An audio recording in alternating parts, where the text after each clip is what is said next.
बघा मंडळी, कोंबड्यांना ताक पाजायसाठी मी हलवत्या, लोणी काढलं या. आणि आता हे जे ताक आहे ते आता हलवून ह्याच्यामध्ये ओतून मी कोंबड्यांना पाजाय ठेवणार आहे.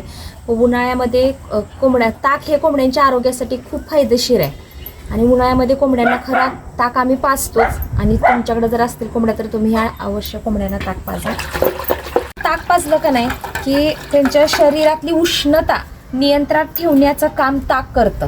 त्यामुळे कोंबड्यांना उन्हाळ्यात ताक पाजायचं. कोंबड्यांची रोगप्रतिकारक शक्ती वाढली का नाही की कोंबड्यांना लहान मोठ्या आजारांशी लढाई म्हणजे त्यांना ताकद अंगात येते. मग लहान मोठे आजार कोंबड्यांना होत नाहीत. आणि ताक देताना असं आता एवढं ताक आहे ना तर ह्याच्यामध्ये पाणी मिक्स करून पातळ करून ताक कोंबड्यांना द्यायचं आहे. आणि कोंबड्यांची रोगप्रतिकारक शक्ती सुद्धा ताकामुळे वाढते. कोंबड्या ताक पिल्या का नाही की त्यांच्या पचन संस्था सुद्धा ताक सुधारतं बरं का. म्हणजे कोंबड्यांना खूप फायदेशीर, खूप भरपूर फायदे आहेत ताकाचे.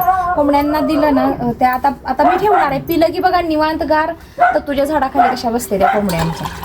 घेतलंय पाणी मिक्स करून ताक द्यायचं आहे. तर आता मी असं मिक्स केलंय पाणी. आता चला आता डब्यात ओतून ठेवणार आहे. तर बघा असं झाडाखाली ठेवते का तर आमच्या कोंबड्या बसायला इथं तत्तूच्या झाडाखालीच असते त्या. बघा इथं तत्तूच्या झाडाखालीच बसते त्या. मग आता इथंच ओतते, इथंच पेते. असं पातळच द्यायचं आहे बरं का, जास्त घट्ट नाही. म्हणजे त्यांना पण प्यायला पटापट आता कशा गोळा होते त्या. बघा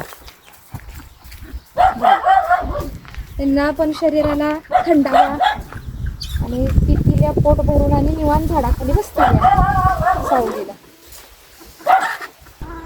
झाल्या जमा सगळ्या कोंबड्या बघा.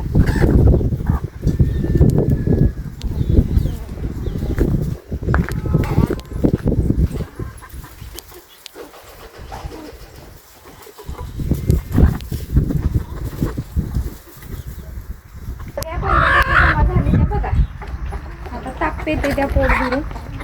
प्या पया प्या जमा झाली त्या ताक प्यायला.